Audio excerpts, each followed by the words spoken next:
Hello guys, welcome to our channel. इस video में हम बात करेंगे सब्सिडरी बुक के क्वेश्चन के बारे में। लेकिन उससे पहले अगर आपने पहली वीडियो नहीं देखी जिसमें मैंने बेसिक कॉन्सेप्ट बताए हैं सब्सिडरी बुक के, आखिर सब्सिडरी बुक कैसे बनती है, तो पहले जाइए वो वीडियो देखिए, उसके बाद ये वीडियो देखना, तभी समझ में आएगा।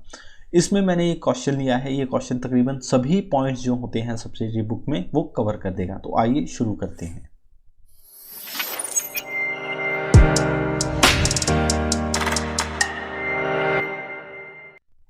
आइए क्वेश्चन की बात कर लेते हैं। Enter the following transaction in the sales register of Rajendra sports and post them into ledger. ठीक है भाई, लेजर में पोस्ट करने के लिए तो हम सब्सिडरी बुक बना रहे हैं। कौन सी? Sales book. तो लेजर अकाउंट क्या होगा सर? लेजर अकाउंट होगा सेल्स अकाउंट। यही आपका मेन लेजर अकाउंट होगा जिसको हम सपोर्ट करने के लिए सेल्स बुक बनाएंगे। समझे? कौन से महीने की है सर? ये मार्च महीने की है। आइए फर्स्ट मार्च की बात करते हैं। फर्स्ट मार्च को क्या है? Sold on credit to Krishna sports Nagpur. Sir Krishna sports Nagpur को हमने क्या सोल्ड किया है? 30 MRF cricket bats at the rate of 200 each, 60 hockey stick at the rate of 175। Trade discount मिला है 20 एंड 10% GST। आइए कैसे लिखना है, लेकिन उससे पहले हम देख लेते हैं सर फॉर्मेट क्या होगा। ये सर आपकी सेल्स बुक का फॉर्मेट होगा, जिसमें जो पहला कॉलम होगा वो आपका डेट का होगा, सेकंड पर्टिकुलर्स होगा, फिर invoice number, detail, cost, freight, GST, total. ऐसे आपने एक परफेक्ट सेल्स बुक बना लेनी है। इसको बोलेंगे सर सेल्स बुक। ठीक है, सेल्स बुक। यहाँ हम डालेंगे डेट 1 मार्च। किसको सोल्ड किया भाई? कृष्णा स्पोर्ट्स को हमने सोल्ड किया, कृष्णा स्पोर्ट्स। ठीक है, कृष्णा स्पोर्ट्स नागपुर। क्या सोल्ड किया मेरे भाई? 30 MRF cricket bats at the rate of 200। 30 MRF bats at the rate of 200 each. ठीक है, उसके अलावा आपने 60 hockey sticks eight the rate of 175 each. Sir 60 hockey sticks eight the rate of 175 each. ठीक है, ओके। इसका टोटल कर देंगे सर 30 इंटू 200, ये आ जाएगा आपका 6000। डिटेल में डालेंगे। और सर 60 इंटू 175 दैट इज 10,500। ये आपका टोटल आ जाएगा 16,500। उसके सर बाद आपने ट्रेड डिस्काउंट दिया है। ट्रेड डिस्काउंट आप पहले दोगे 20%, इसका 20% कर दोगे। किसका सर? 16,500। 16,500 का आप 20% कर दोगे, ये आ जाएगा 3,300। सर बाकी बच जाएगा आपका 13,200। ठीक है, इस पर आपने क्या करना है सर? ये आपकी एक्चुअल सेल्स होगी। क्या होगी? Actual sales. यहाँ पर कॉस्ट ना लिखकर आप सेल्स लिखोगे। ठीक है, यहाँ पर कॉस्ट की तो बात ही नहीं होती, कॉस्ट हम परचेजेस के केस में लिखते हैं। दूसरा सर क्या फ्रेट है? फ्रेट कुछ भी नहीं है मेरे भाई। उसके अलावा सिर्फ GST आपका 10%। GST इस वैल्यू पर लगेगा कितना सर? 13,200 इंटू 10%, ये आपका आ जाएगा सर 1320, 1320। इन टोटलिटी कितना हो जाएगा आपका? ये हो जाएगा 14,520। ये आपकी पहली ट्रांजैक्शन खत्म है। बाद में हम इसको पूरा इकट्ठा कर हम सेल्स बुक में सेल्स अकाउंट में डाल देंगे। अगली ट्रांजैक्शन की अगर बात करें तो 12 मार्च को हमने सोल्ड किया, sold to Rama sports Jammu. Okay, तो सर 12 मार्च की अगर बात करें, 12 मार्च रामा स्पोर्ट्स जम्मू। ठीक है, पहले क्या सोल्ड किया हमें? 20 volleyballs at the rate of 90 each. 20 volleyballs at the rate of 90 each. ठीक है sir, 90 each. Okay, 30 basketball at the rate of 120। 30 basketballs at the rate of 120 each. ठीक है, और कितना हो जाएगा sir? 20 into 90 that is 1800। Detail में आ जाएगा 30 इंटू 120, ये आ जाएगा आपका 3600। टोटल कर देंगे सर 5400। ओके, उसके बाद हमने सर ट्रेड डिस्काउंट देना है। ठीक है, यहाँ पर फ्रेट भी है 200 का। ट्रेड डिस्काउंट हम पहले देंगे कितना? 20%। तो सर इसका 20% कर देंगे, ये आ जाएगा दैट इज 1080, ठीक है, इतना हम कर देंगे। बाकी जो वैल्यू आपकी आ जाएगी दैट इज सर 4320।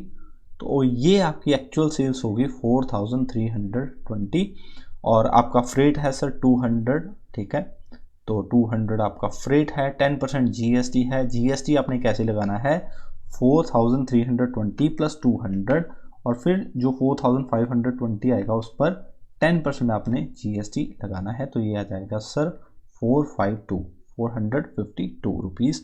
और टोटल कितना हो जाएगा 452 रुपीज़, 200 एंड 4320, ये टोटल आ जाएगा वो 4972 रुपीज़, ठीक है।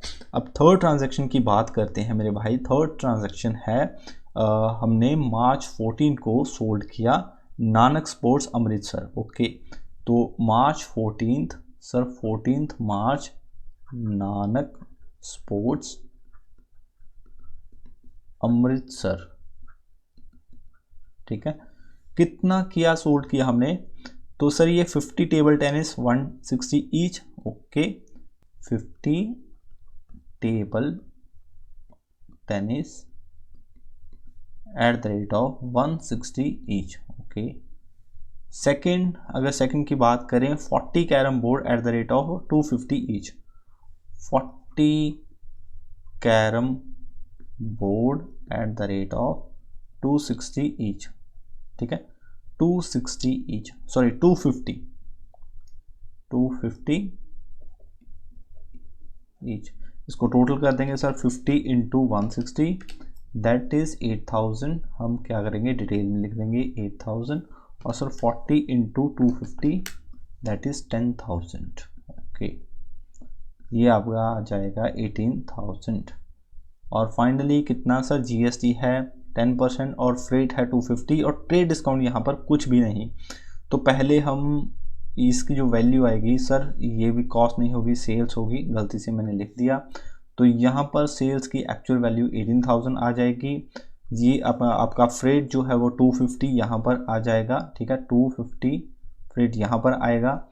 तो सर 18,000 प्लस 250, इतनी अमाउंट पर आपका जीएसटी लगेगा, दैट इज 10%, ये आ जाएगा 1,800 250, और टोटल आ जाएगा आपका 18,000 20,075, ठीक है, इतनी आपकी वैल्यू आ जाएगी। लास्ट एंट्री की बात करते हैं, लास्ट ट्रांजैक्शन की बात करते हैं। मार्च 21 को शिवा स्पोर्ट्स मैसूर को हमने सोल्ड किया। तो सर 21 मार्च, ठीक है, शिवा स्पोर्ट्स मैसूर, ठीक है, ओके। तो क्या सोल्ड किया हमने sir, 2 gross cricket balls eight the rate of 20 each. अब सर ग्रॉस क्या होता है इसके बारे में हमने लिखा है क्या, 1 gross is equal to 12 dozens, okay. मतलब एक ग्रॉस में 12 डजन्स हैं, एक ग्रॉस में 12 दर्जने हैं, और हमने यहाँ पर 2 ग्रॉस लिया हुआ है। कैसे कैलकुलेट करेंगे आइए मैं आपको बताता हूँ। देखिए अब हमें क्या कैलकुलेट करना है, हमें बॉल्स कैलकुलेट करनी है। तो सर एक डज़न में 12 बॉल्स होंगी, ओके, एक डज़न में 12 बॉल्स होंगी, हमें 12 डज़न चाहिए, ओके। ये कितना हो जाएगा 12 डज़न, और सर 12 डज़न एक ग्रॉस होगा, ये कितना होगा सर एक ग्रॉस। तो हमें कितने निकालने हैं 2 ग्रॉस, तो हम इसको 2 से मल्टीप्लाई कर देंगे, तो कितना आ जाएगा sir 12 into 12 into 2, that is 288 balls, 288 balls, ये एक्चुअल में आपका अब पीसेस आए हैं। तो sir 288 cricket balls eight the rate of 20 each, 288 cricket balls eight the rate of 20 each, okay. इसके अलावा सर 10 डज़न, अब 10 डज़न टेबल टेनिस बॉल, अब ये भी वही बात, एक डज़न में होते हैं सर 12 पीसेस, और हमें चाहिए 10 डज़न, तो ये आ जाएगा sir 120 pieces of table tennis ball, 120 table tennis ball eight the rate of 25, okay, 120 table tennis balls eight the rate of कितने में 25 ईच, ओके, 25 ईच, तो ये कितना आ जाएगा 288 into 20 that is 5760 rupees and 120 into 25 that is 3000 और ये आ जाएगा मेरे भाई 8760। ट्रेड डिस्काउंट है, यस 10% ट्रेड डिस्काउंट है और फ्रेट है 150। तो सर ट्रेड डिस्काउंट दीजिए, ट्रेड डिस्काउंट आपका आ जाएगा 10%, इसका 10% निकालिए तो ये आ जाएगा 876, ठीक है, इतना आ जाएगा। और इसको एलिमिनेट कीजिए, माइनस कीजिए, 876 ये आपका आ जाएगा 7884, समझे। और सर ये आपकी एक्चुअल सेल होगी 7884 और आपका फ्रेट कितना है इसमें सर 150 का फ्रेट है, दैट इज़ 150 और जीएसटी इस पर कुछ भी नहीं है, एग्जेम्प्ट सप्लाईज होंगी, मतलब इस पर जीएसटी कुछ भी नहीं होगा, समझे। अब हम टोटल करेंगे क्योंकि सभी ट्रांजैक्शन ख़त्म हो गई हैं मेरे भाई। अब कर देंगे 13,200, 4320, उसके बाद 18,000, 7,884, ये हो जाएगा आपका 43,404, ठीक है, इतना आ जाएगा। फ्रेट की अगर कैलकुलेशन करें तो 200, 250, 150, समझे, तो ये आ जाएगा आपका 600, समझे। उसके बाद फ्रेट की बात करें, सॉरी जीएसटी की बात करें तो ये आ जाएगा 1320 और 452, 1825, इन टोटलिटी आपका आ जाएगा 3597, 3597 टोटल आपका आना चाहिए, दैट इज इतना टोटल आपका आना चाहिए। आइए देखते हैं ये आता है, तो ये पहला आ जाएगा 14,520, 4972 और 20,075, 8034। तो मेरे भाई ये बिल्कुल सही है, इतना ही आ रहा है। देखिए ये तो बन गई आपकी सेल्स बुक। अब सेल्स बुक बनाने के बाद आपको यही बैलेंस जो मैंने आपको बताया था कि eight the end of particular period ये बैलेंस आपको, ये वाला बैलेंस आपको ट्रांसफ़र करना है कहाँ पर, उसके रिस्पेक्टिव फाइनेंशियल अकाउंट में। तो सर ये सेल्स बुक बनाई है आपने, तो सेल्स अकाउंट में ट्रांसफ़र करना है। पहले देखते हैं कितने अकाउंट्स बनेंगे। तो सर पहला तो सेल्स रजिस्टर बनाया है आपने, सेल्स अकाउंट बनेगा, ठीक है। दूसरा आपका कृष्णा अकाउंट बनेगा, तीसरा जम्मू रामा स्पोर्ट्स जम्मू बनेगा, चौथा नानक स्पोर्ट्स बनेगा और शिवा स्पोर्ट्स बनेगा। ये आपके सर क्या है, इनको आपने क्रेडिट पर सोल्ड किया है, ये आपके डेटर्स हैं। देखिए मैं एक ही डेटर बनाऊंगा, मैं कृष्णा स्पोर्ट्स अकाउंट बना दूंगा, बाकी आप आसानी से बना लेना क्योंकि ये बहुत ही सिंपल होते हैं, इस पर मैं इतना एम्फसाइज नहीं करूँगा। तो कृष्णा स्पोर्ट्स बनाऊंगा मैं, बाकी आप खुद बना लेना। उसके बाद मैं सेल्स अकाउंट बनाऊंगा, फ्रेट अकाउंट बनाऊंगा, जीएसटी अकाउंट बनाऊंगा। ये अकाउंट थोड़े से समझने वाले हैं, ठीक है। पहले सेल्स अकाउंट की बात करते हैं, तो इसी सेल्स बुक के ज़रिए हम उसको बनाएंगे। तो सर पहले हम बनाएंगे सेल्स अकाउंट, दूसरा सर फ्रेट अकाउंट, ओके, और तीसरा होगा आपका जीएसटी अकाउंट, ठीक है। और मैंने क्या कहा था, एक मैं आपका कृष्णा एंड कंपनी अकाउंट ये बनाऊंगा जो आपका डेटर है, ठीक है। तो भैया सेल्स की आपकी जो वैल्यू आ रही है दैट इज 43,404, इतनी आपने एक पर्टिकुलर पीरियड के एंड के बाद आपने किस में ट्रांसफ़र करना है, सेल्स अकाउंट में ट्रांसफ़र करना है। कितना सर 43,404 रुपीज़। तो आप सेल्स अकाउंट क्या होता है सर, नॉमिनल अकाउंट होता है, credit all income and gains, ठीक है। तो आपने क्या लिखना है, at the end of particular period 31 March, और आपने पर्टिकुलर्स में क्या लिखना है, by sundries as per sales book, ठीक है। आपकी सेल्स बुक के अकॉर्डिंग आपकी सेल्स कितनी है सर 43,404 रुपीज़, 43,404 रुपीज़, इतना आपने लिख देना है। तो ये तो हो गया सेल्स अकाउंट। अब अगर फ्रेट अकाउंट की बात करें तो मैंने याद कीजिए आपको एक बात बताई थी जब हम बेसिक कॉन्सेप्ट कर रहे थे कि जो फ्रेट अकाउंट होगा जो सेल्स पर होगा उसको तब समझेंगे जब हम एक्चुअल में न्यूमेरिकल करेंगे। तो अब समझने का समय आ गया है। जो फ्रेट ऑन सेल्स होता है फ्रेट ऑन सेल्स होता है, इसको समझते हैं एक कॉन्सेप्ट से। आपका जो बिजनेस है सर, राजेंद्रा स्पोर्ट्स का आपका बिजनेस है, ठीक है। आप कहीं कहीं भेजते हैं, कहीं जम्मू भेजते हैं, कहीं आप मतलब अलग अलग सिटीज़ में भेजते हैं आप सामान। तो आप सामान भेजने के लिए किसी ट्रांसपोर्टर को हायर करेंगे, ट्रांसपोर्टर, ठीक है। और वो ट्रांसपोर्टर मेरे भाई कस्टमर को सामान भेजेगा, ऐसे ही होगा। अब जब आप ट्रांसपोर्टर को सामान भेजोगे तो जाहिर सी बात है ट्रांसपोर्टर आपसे पेमेंट लेगा, किसकी? फ्रेट की। तो सर जब आप फ्रेट की पेमेंट करोगे तो एक्चुअल में एंट्री क्या होगी sir? Freight account debit to bank, ठीक है। आप बैंक अकाउंट से पेमेंट कर दोगे या कैश से पेमेंट कर दोगे, वट एवर द केस, ठीक है। उसके बाद जब कस्टमर को भी ये गुड्स डिलीवर करेगा तो कस्टमर किसी समय के बाद आपको पेमेंट कर देगा। तो सर कस्टमर आपको पहली चीज़ तो एक वैल्यू की पेमेंट करेगा, जो भी आपने गुड्स उसको डिलीवर की थी उसकी वैल्यू की पेमेंट करेगा। सर दूसरा आपको फ्रेट की पेमेंट करेगा जो आपने यहाँ पर पे किया, ठीक है। तीसरा आपको जीएसटी की पेमेंट करेगा, टैक्स की पेमेंट करेगा। तो ये तीनों पेमेंट आपको कर देगा, तभी आप उसका अकाउंट क्लोज करोगे। लेकिन इस केस में हम सिर्फ और सिर्फ फ्रेट की बात कर रहे हैं, ना तो हम जीएसटी की बात कर रहे हैं, ना तो हम वैल्यू की बात कर रहे हैं, हम सिर्फ फ्रेट की बात कर रहे हैं। जब राजेंद्रा स्पोर्ट्स कस्टमर से पेमेंट लेगा किसकी? फ्रेट की, तो बैंक अकाउंट को डेबिट करेगा और सर किसको क्रेडिट करेगा? फ्रेट अकाउंट को। अब सर फ्रेट अकाउंट को क्रेडिट क्यों किया? देखिए जब हमने पेमेंट की थी तो हमने इसको खर्चा माना, अब जब हम पेमेंट ले रहे हैं तो इसको इनकम मानो, जिससे ये फ्रेट अकाउंट दोनों आपस में कट जाएंगे। तो ये बात समझने वाली थी। तो पहली बात, जब आपने पेमेंट की होगी तो एक्चुअल में सर फ्रेट अकाउंट को आपने क्या किया होगा?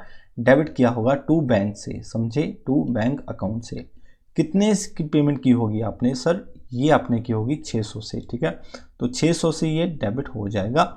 और सर 31 मार्च को क्या होगा? 31 मार्च को आप by sundries as per sales book, कितना सर? 600 ऐसे डाल दोगे, समझे?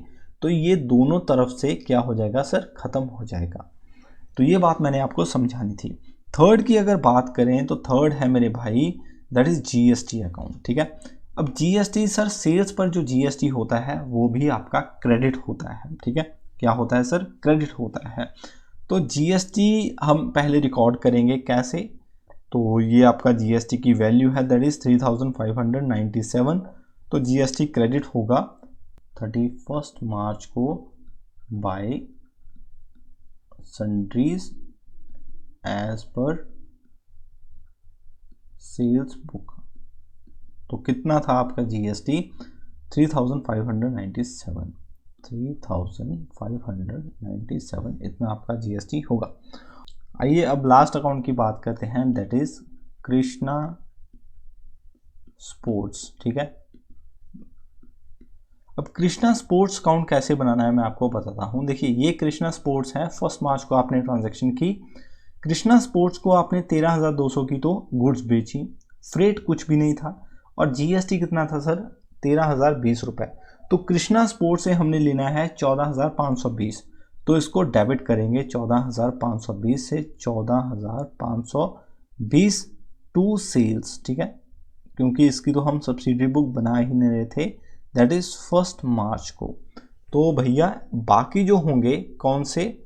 रामा स्पोर्ट्स की, ये आप बनाएंगे, कितने से डेबिट करेंगे? 4,972 से। ऐसे आप इसको नानक स्पोर्ट्स अमृतसर को डेबिट करेंगे, और ये शिवा स्पोर्ट्स मैसूर को भी आप 8,034 से डेबिट करेंगे। तो ये आपका क्वेश्चन पूरी तरह से ख़त्म होता है। बहुत डिटेल में चर्चा की है हमने इसमें, और इसी के साथ आप इसके बेसिस पर ही आप परचेज बुक बना सकते हो, बिल रिसीवेबल बुक बना सकते हो, बिल पेबल बुक बना सकते हो, और भी बाकी बुक्स बना सकते हो, क्योंकि यही आपका बेसिक स्ट्रक्चर होगा सब्सिडी बुक का। तो उम्मीद है आपको समझ आया होगा, ठीक है। वैसे तो सीए फाउंडेशन में ऐसे क्वेश्चन नहीं आते, ये आपकी बेसिक अंडरस्टैंडिंग के लिए है कि बिजनेस में कैसे सब्सिडी बुक को मेंटेन किया जाता है। तो इसी के साथ वीडियो अच्छी लगी हो तो वीडियो को लाइक कीजिए, चैनल को सब्सक्राइब कीजिए, अगर कोई डाउट हो तो कमेंट कीजिए, अगर कोई डिस्कशन हो तो जुड़िए हमारे टेलीग्राम चैनल पे, link in the description. Thank you so much for watching, stay tuned for more videos.